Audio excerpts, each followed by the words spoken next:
All right, folks, welcome to the other side of cyber. We are live. Thank you so much for tuning into today's episode. If you can tell, my lovely co-host JJ is not on video. Um, No. so this is the other side of cyber, where I'm in the developed side of the world, and apparently JJ is in on an island somewhere where they still have power outages. Yeah, well, James, these things happen. And hi to everybody. And those of us in Australia know that the old power outage does occur. And when it does a good job. So the power is literally due back on now. However, being the professionals that we are, we thought doesn't matter. These things happen. Dolphins have grown wings and are affecting our internet connections and power globally. It is So ridiculous. So for those tuning in right now, live, comment, subscribe, tune in. You can get the other side of cyber live on YouTube. Next week, we'll be launching our very own channel. It's already live. You can see all of our past episodes there as of tomorrow morning, and you can catch all of our content on that episode as well. So you can go to the other side of cyber on YouTube and subscribe there. Good evening to those tuning in from the United States of America. Good morning and good afternoon to those tuning in from Australia and the Asia Pacific, and our Yes. friends on the other side of the globe. If this is your first time watching the other side of cyber, this is not a typical cybersecurity podcast. This is the other side of cyber, where we talk It about is. the untold stories, the human side. We answer your questions, we take your comments, we put them live on the screen. You become part of the show because you are part of the show. So make sure to do that. JJ, you want to kick us off. Last week we spoke a little bit about JP Morgan Chase and the 2014 breach. Yep. Today you get to lead us, and you're not on video to do that. I know, it's just so crazy. And that's okay. It's all good. And for those of us in Australia, in the APAC region as well, us Aussies, we take January really as an extended holiday. School's back this week. It was Australia Day yesterday. Aussie, Aussie, Aussie. Woohoo! Can James remember what comes after Aussie, Aussie, Aussie? No, I forgot. Oi, oi, oi. Oi, oi, oi. See, I It's mean, all I'm right, people. kosher, so it's very hard for me to do like a pig sound. Oh, yeah, oh my goodness. That was really quick. That's pretty good. James has had a big week already, guys. It's like Friday and it's only Tuesday, if you know what I mean. Or is Yeah, it Wednesday? I want Anyhow, it. so It feels like a Thursday, and it's a Tuesday. it's ridiculous. But it's a bit concerning because it's Wednesday here, Tuesday there, so I get confused. However, moving on. Most of us Aussies are just coming back into the world of catching up with everything. So if it is your first time with us, hi and welcome, as James mentioned.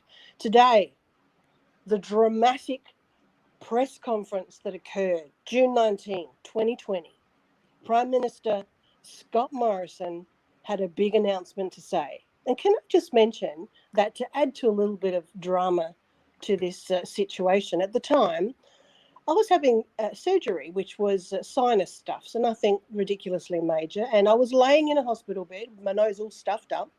So, you can picture that if you must. And being in the world of cyber as I am, when I see in the news that a massive press conference is coming up to talk about a spectacular cyber attack on our country, I sat up, which wasn't really a good thing to do. However, what he said was that Australian organisations, including government and business, were being targeted by a sophisticated foreign state-based hacker. And I immediately thought, oh my God, who's hacking us? What's going on? However, what I discovered was, as I listened and as I did further research, and yes, I potentially wrote an article at the same time as watching it on TV and being in hospital, was that there was nothing specific. This was talking about the persistent threat that occurs from everywhere, from state-based, all sorts of places, coming into Australia and looking at being sophisticatedly attacked by a foreign entity. Now, let's talk about that from a human point of view. And James, I want to know your thoughts here. Without knowing anything about cyber, if you hear that we are being sophisticatedly attacked by a foreign entity, what does that mean? That would to me mean warfare. But to the basic person watching the news press conference, 9 a.m., all of this, what does it mean? So again, I think most people, and it's very hard for me to wear a hat that it's very hard for me to wear a hat of a person who doesn't understand cyber, if that makes sense. Yeah, exactly. It's very, very difficult because I'm a cyber guy, Exactly. and so it's difficult for me to kind of go back and say, well, I think the following. I'm when you hear a politician say something, I think in today's world, given today's climate, does it carry as much weight? I don't know, but it was scary because he went on to say this activity is targeting organisations across a range of sectors, across all levels of government, political organisations, education, health, essential service providers, and operators of other critical infrastructure. Now, just that little piece there alone, remember, this is all in the one press conference. If you weren't thinking, it would be like we've just been, like a nuclear attack has just happened on our country. He's saying cyber, which is fine, but there's no clarity to say, and he went on to say the attacks aren't new, the frequency's been increasing in scale, sophistication, and impact. And this is the clincher that annoyed me. He wanted to advise Australians and organisations so they can take action and protect themselves. Now, how do people know what that means? It's like I'm not going to say the boy who cried wolf, because that's not the case here. Globally, we are under sophisticated cyber attacks from nation states, from small groups of young kids learning how to, pen test and break into things. Pen test, if you were here last week, is a penetration test to actually get into and test to see if you can break into a system. So when I heard this, what I'm thinking is, oh my God, there's been some huge attack on our infrastructure and everything of what we know as being Australian from somewhere, which could be Russia, which could be China, which could be anywhere, Iran. As it turned out, they think it was China because we were having some political game plays at the time.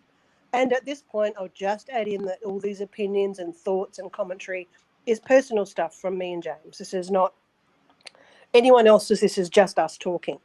And because the advice that Scott Morrison had received indicated there had not been any large-scale personal data breaches. So he's just gone to say we're under attack, but it's not right now. It's been persistent. Everybody's getting attacked from these cyber people. And we just need to let you know you've got to protect yourself. And then, you'll love this, James.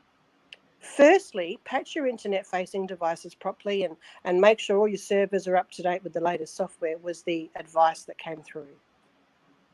I mean, I'm not the technical head like you are, James. You're the CISO. You get this from a whole different level.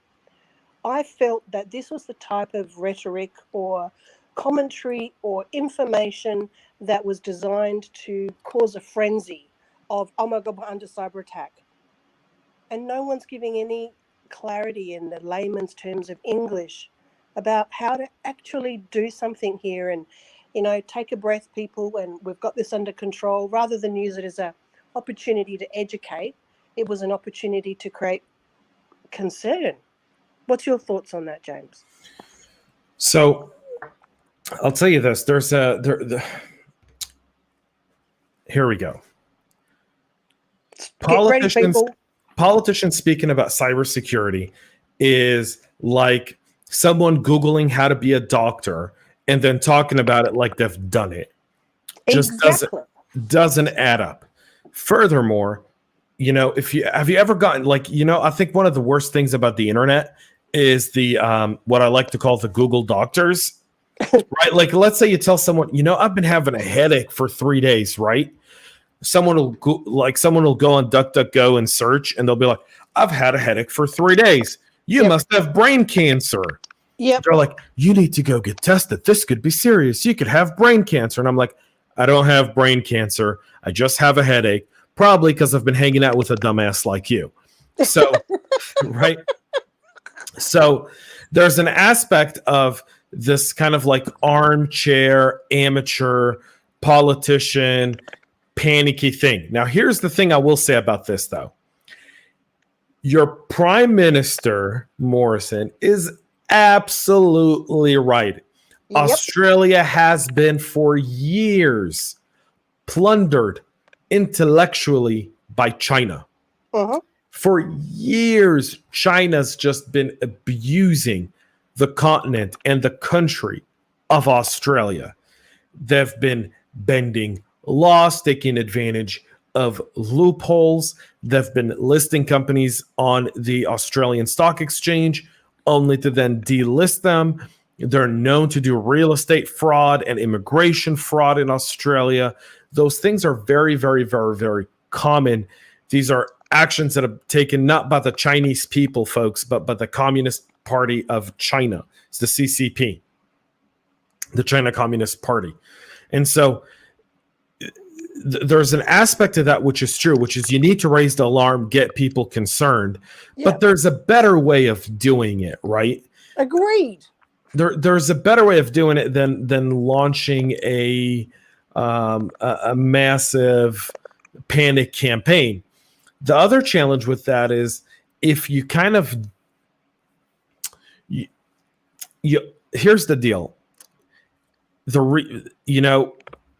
Over I think earlier this week or over the weekend, there was a poll done by YouGov, and it showed that the trust in the media internationally, it's at the lowest levels it's ever been in the history of polls and trust in media.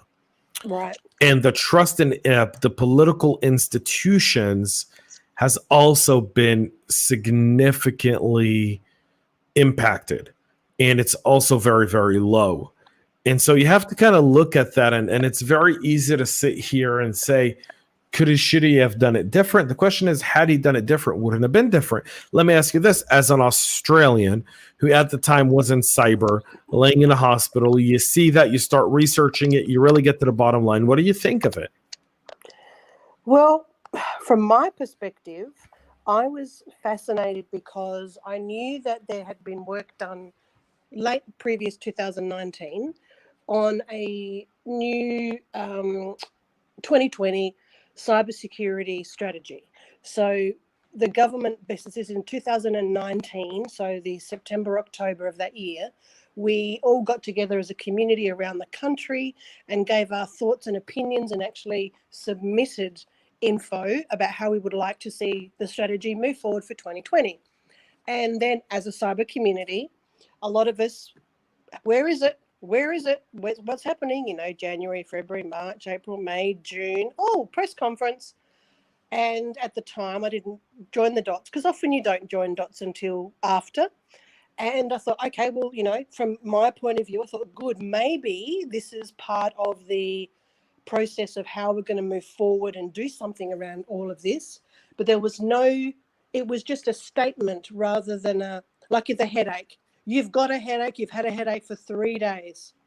That's it. Rather than you've had a headache for 3 days, here's option 1, option 2, and option 3. If you're still not better, then you really should see your general practitioner in person, not Google Doctor. Rather than give some form of guidance and we're here to help you with XYZ, there was nothing. It was just in the media, consistently the same thing over and over again. And then, James, in August, which is not far after, out pops the actual 2020 Australian cybersecurity strategy. And I'm like, hold on a minute. Okay, so we were just talking about that before in a big press release not that long ago. And look what we have here. So was it all political? Yeah, my opinion, and again, my opinion was sometimes, and if I was in a marketing campaign, and from a marketing point of view, if I was selling a headache tablet that was going to cure headaches for 3 days or longer, I'd want to be out there promoting it early to sort of say, I've got this. And then James often gets a headache for 3 days. And then all of a sudden, here's your solution. So it was like, we've got this big thing going on. Then we launched the cybersecurity strategy. And then a couple of months after that, which was late last year, let's launch the next phase of how we're going to implement this $1.7 quadrillion worth of support in cyber. So from my perspective, I saw all of this as a political angle, whilst important to get cyber out there. And I'm glad, any publicity is good publicity. To get cyber out there is good, but not to put the fear of God into people. To be able to say, this is happening, here's how it's happening, here's why it's happening, here's what we can do to support you, and here's what you can do to help yourself. Because cyber is everyone's responsibility. And if anyone in the whole world, but we're talking Australia specifically here right now, the government will not help you personally when it comes to staying safe online. And that's, for me, the heart of it all, because this is the other side of cyber. This is the human element. This is where it comes down to, how can I help my neighbour, my friend, my son, my mother, my whoever, to stay safe online, because the government aren't going to do it. And I think that's what it's been rattling around in my head for months. And it again, that retrospective dot joining occurred, James, and I thought, oh my gosh, this was just a plan. My opinion, yes, but makes sense. And there's still been nothing. And it was also out there to speculate that it was China, because of course Scott Morrison was never going to say it was China. However, that a few months later, there was some other media coverage to say that they were very confident that it was China that was involved in the persistent threat going on to Australia in relation to cyber. So, well, we know that China has been targeting Australia for some time. I remember in the time I spent in Australia, meeting, my Aussie colleagues and speaking with them, we found some very interesting correlations to specific Chinese activity. And the Chinese activity in Australia is not only covert cyber, it's also overt espionage in person. And so that caused the threat. Now, beyond just that, and let's, if you don't mind, let's pivot for just a moment. Please do. The idea of fear to get people to act is something that's been overplayed by so many people now that it no longer works. And it doesn't work. It's now not working in this case. Cyber is not a scary thing, folks. It really isn't. It's complex, but it's not scary. Cybersecurity is nothing like another battle or something of that nature, right? There's significant challenges in cybersecurity, but the idea is that most people can really comprehend cyber by just simply explaining to them that it has a lot to do with their privacy and their information. And if we do that, then people will most likely really hang in there and really take it to the next level. Now, let's go down a different path for a second, JJ. And I think this is the one that's very, very interesting of this entire story is, what are the protocols, the political and personal protocols of a real cyber challenge? Meaning, what if there's a real cyber attack, an advanced persistent threat on a network? So let's say your electricity is out because of a cyber attack. How do people take that then? I think if there was, well, this is the interesting thing, because today, with the electricity being out, which wasn't a cyber attack, there was around about a 2-hour delay from my service provider, telecommunications. Not a huge choice here in Australia, so you can pick one. And then they told me I had no internet. Now, without power, being on the NBN network, I have no internet anyway. I have 4G on my phone, that's it. So that 2-hour delay I thought was pretty bad, number one. But then on it, the message actually said to me that if I wanted further information, click here. And if I needed to call someone, click here. And I didn't really think, this message popped up. I looked at it. I didn't click. However, if it was something aligned with that fear of power out, then technology is unavailable. If the 4G network went out, I actually can't communicate.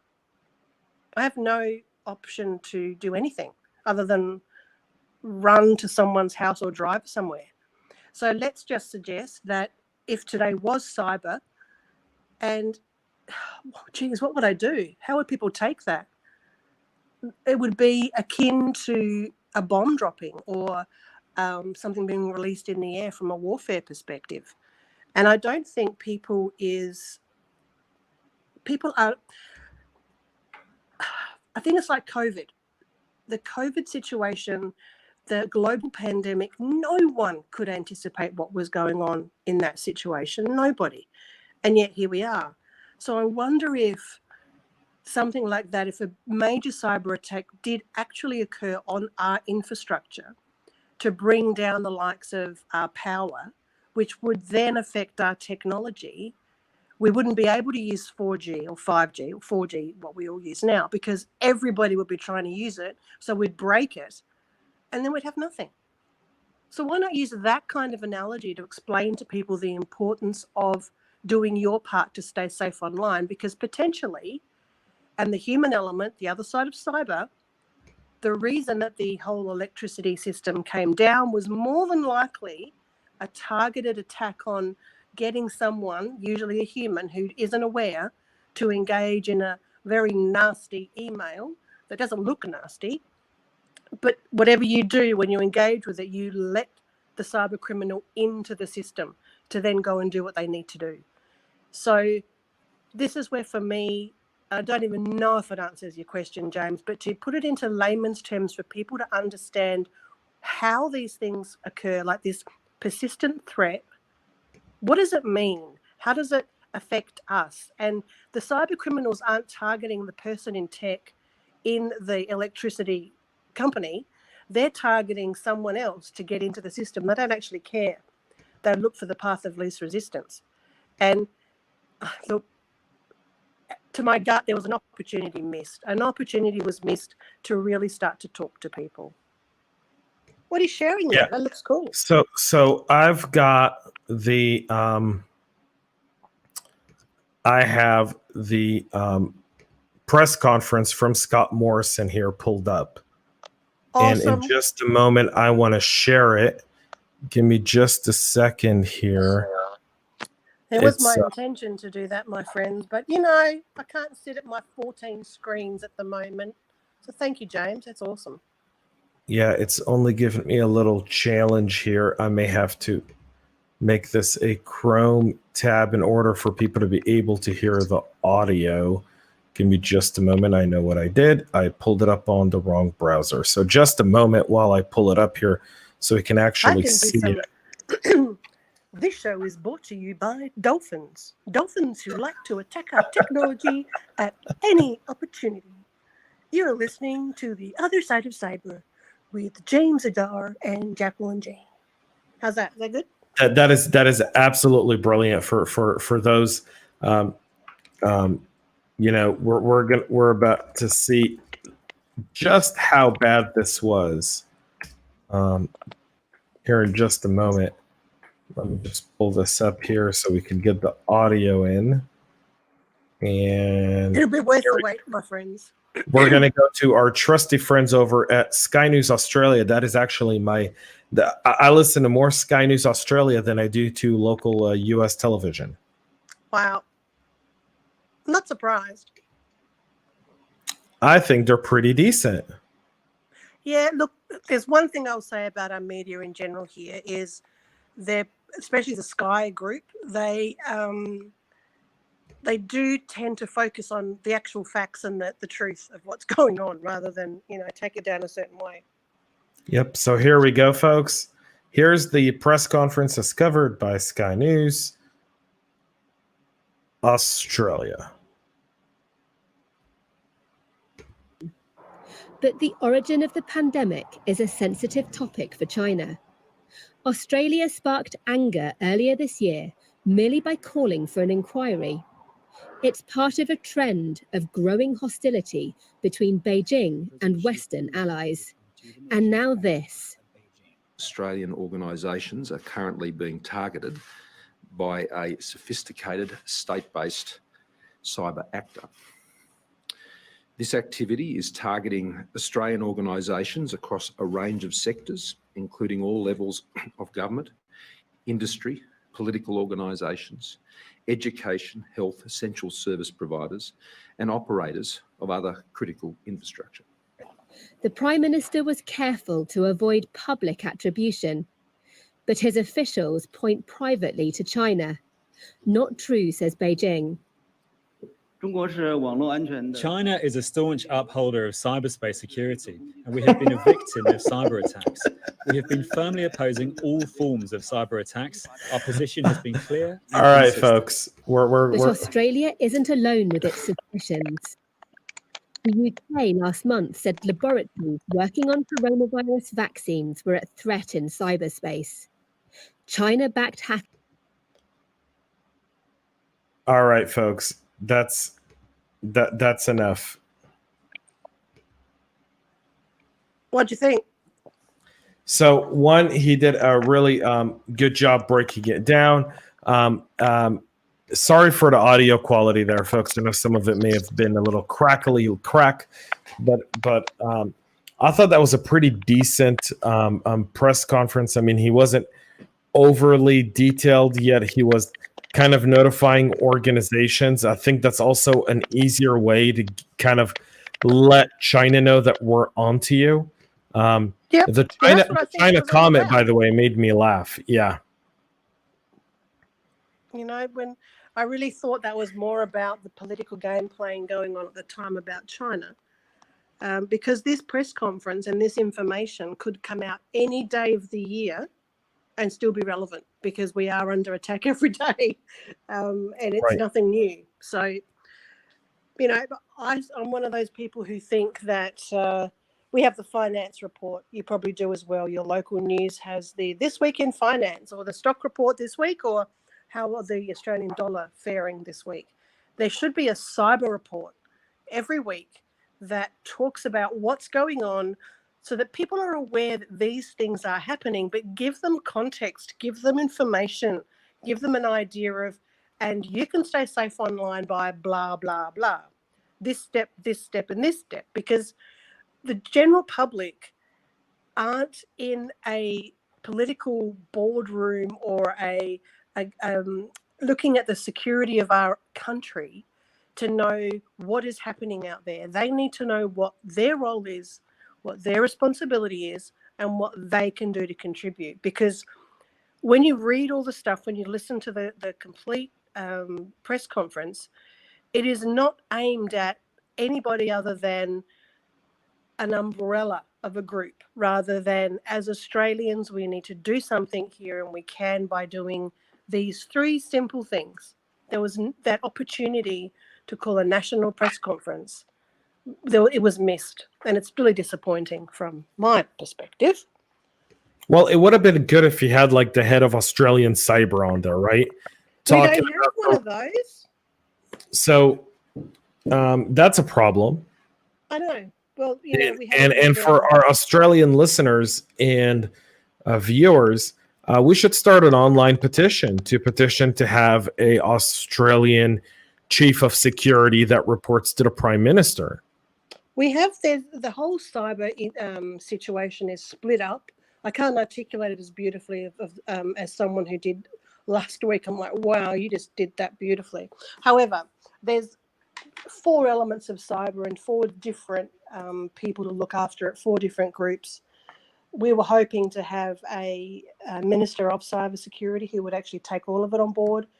Didn't happen. So in this day and age, based on this press conference, based on the follow-up of the strategy and the noise that we're hearing about it, to not have a Minister of Cybersecurity for Australia was more than disappointing, because there should have been, and yeah, it is not good. Not good in this day and age, that's for sure, because cyber touches everything. If you're online, you're in the world of cyber. That's as simple as it is. If you want to get your laptop and not plug it in, that's cool. You're not having to worry about cyber. However, we're connected. It's everywhere. Just today, not having the ability to access things because of technology, everything's down. I can't even pick up the landline phone because I don't have one anymore.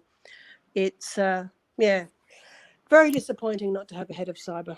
So for those tuning in now, JJ is not on camera because apparently in Australia, where she's at, there's a power outage. Yep. It's only affecting 117 people, but I'm one of them. 117 households. Yep, households, yes. So that could be 4 people in a household, or 6 people in a household, or 2 people in a household. Yeah, it's a tough one. It is. That's okay. So for those tuning in, this is the other side of cyber.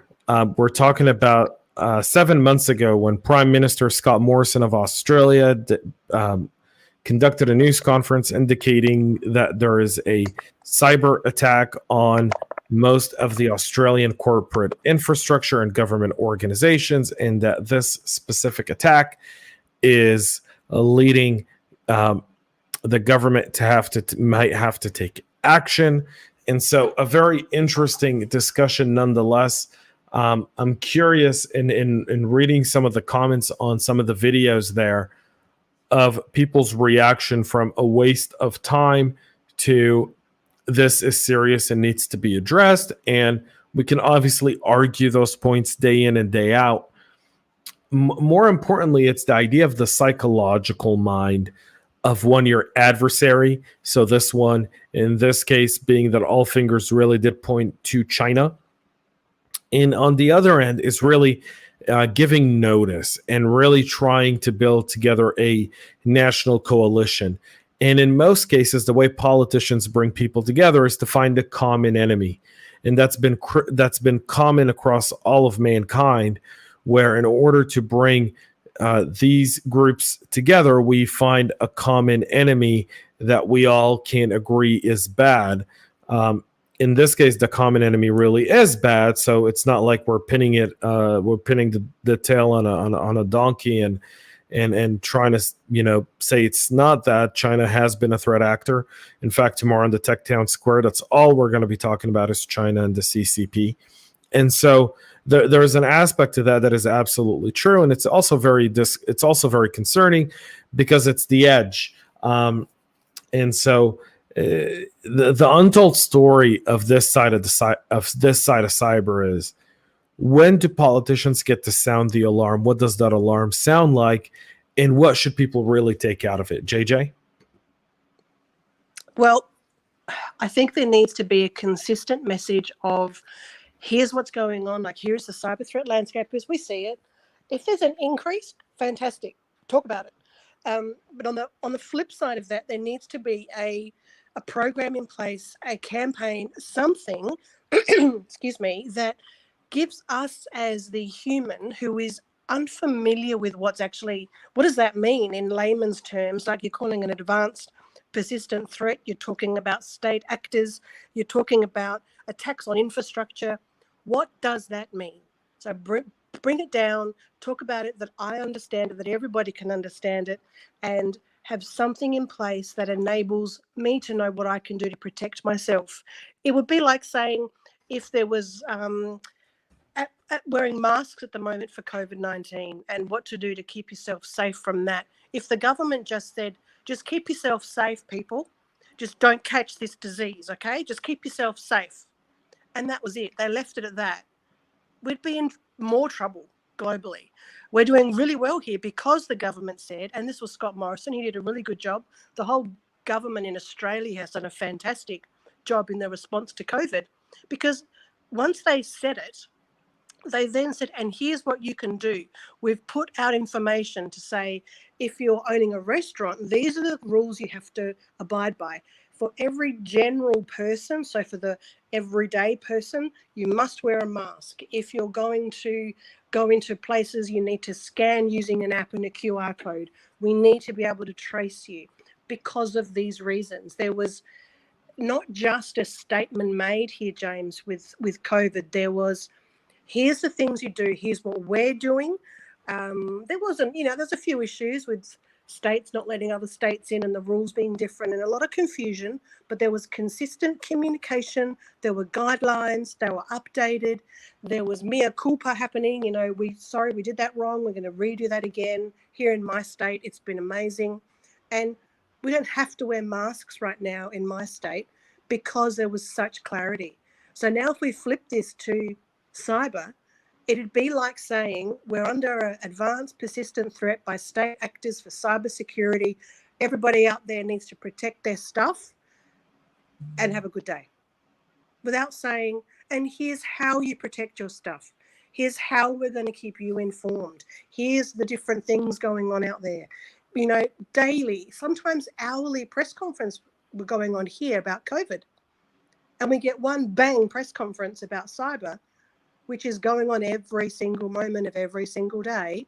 Yeah, but I think what you're talking about, JJ, unfortunately, is kind of the concept of, well, cyber's very challenging, and if we did it every minute of every day, if we treated cyber like COVID, there'd be far greater implications to the general population because of it. We as cybersecurity professionals know and understand the significance of cyber. However, at the same time, cyber needs everyone involved, but we also need to understand that cyber can't be top of mind, top of priority. There are other pressing things that a government needs to be concerned about.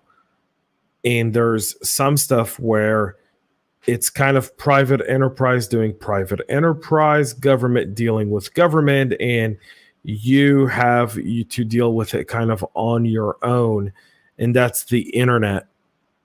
And that's cybersecurity. And fair or not, that's the honest to God truth.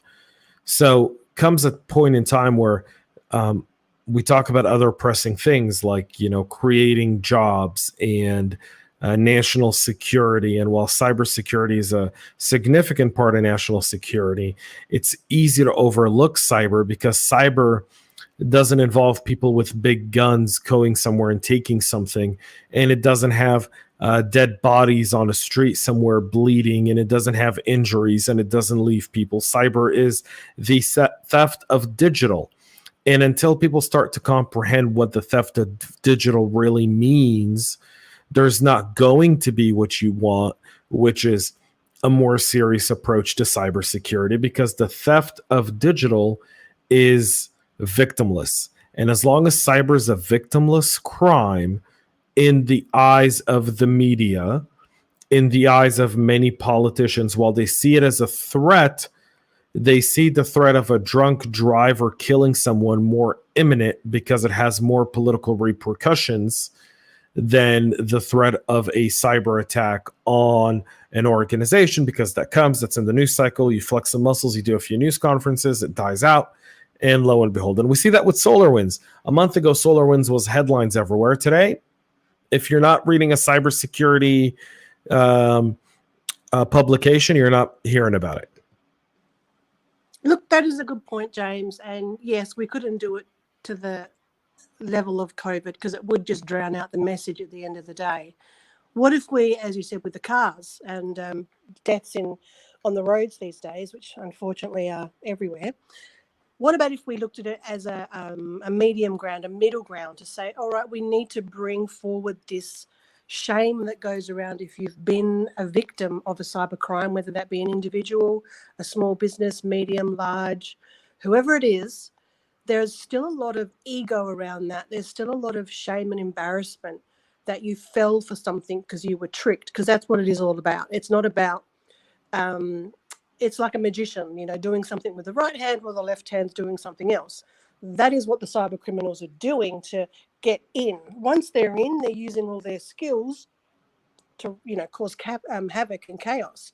But if we look at it from the flip side to say, as you add to your point, James, this is a digital element. This is not someone physically breaking something to get into an organization.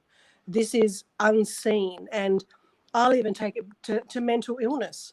Mental illness is unseen, and there's still a whole lot of questionable people who are like, oh, I don't know, mental illness, is it real? Is it not? Can't talk about it. People will judge me.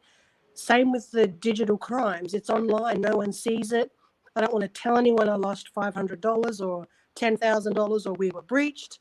And because we can't see it, because you can't run to the scene of the crime as a reporter, it's not going to grab the headlines. You are absolutely right. So we don't want to create panic of there being hourly updates going on, but we do need to find a middle ground to say we need to bring it out of the darkness, because the reports that happen, like one report every 10 minutes for cyber, I would suspect there's a lot more going on. People aren't reporting it because they're embarrassed to do so. So if we make it more day-to-day, make it part of our lives, we know that even though we might do our best driving our cars and being safe, we still hear from the campaigns around our country, drink and drive, you're a bloody idiot, and now the drug and driving is in play. We still have stop signs, we still have police, we still have people running red lights, there are still rules, it's very visual. Online, in the world of cyber, there's nothing tangible. It's the human who tends to be the victim, whether that be being phished personally at home or a country being attacked from an infrastructure point of view and all the power's gone in a whole country. Humans are the ones who are going to pay for that in the end. And if we can bring it to more of a daily conversation, take it out of the digital realm and bring those analogies in. I find I get a lot of traction when I talk to people about analogies to say, for example, you don't put the biggest door lock, the strongest steel door ever in the whole wide world in your house and then leave your windows open. You don't do that because that's just silly. You have to protect everything. You don't just protect the front door. And to then have the analogy to say, that's like saying you've got all of the technical things that you need in your company to protect from cyber attack, but you've not trained your people. It's just like having the best front door in the world locked and no one can get in, but you've left your windows open. It's the same thing. And people they have the aha moment, James. It's like, oh, yeah, I hadn't thought about that, because it's not physical. We are, as humans, don't seem to be wired that way to be able to understand cyber, because it seems to be such a unique topic for most people. They don't even know what cyber means, James. People don't know what the word cyber is. So if you were to tell that to someone, what is cyber? Explain it on the spot, James. What is cyber to a layman? Great question. And I'd love to ask a layman who's watching rather than myself, because I'm not a layman. And to put myself in that layman mode would be extremely difficult, right? I will tell you this. We have to kind of be mindful of the fact that, yes, cyber just isn't what it is. And it's far more challenging. And it's got a lot of different ups and downs to it. But at the end of the day, cyber is, for us as practitioners, it's the be all end all. And for other people, it's how they get to Facebook or, LinkedIn or YouTube, or they stream their streaming service. And that's all it is. And they've got other things that they're more concerned about. And that's just part of the game. Well, when I had a quick look here for the dictionary example or description of what cyber is. So it's relating to a characteristic of the culture of computers, information technology, and virtual reality. So it's that world of cyberspace. So when you connect to the internet, you are stepping into cyber. When you connect to even the Internet of Things. So folks at home, if you've got a really smart kettle that you can link to your mobile phone, which you can set the kettle to start to boil at a certain time, so that when you walk in the kitchen, the hot water's ready for you. If you have one of those kettles, that's cyber. So all this connectivity on the connected world, that is the cyberspace. Cybersecurity, funnily enough, is protecting all of that. And it's the layers within that security word that are incredibly complex. James will be able to talk and probably blow our minds and confuse us all because of his world of being a CISO, which is a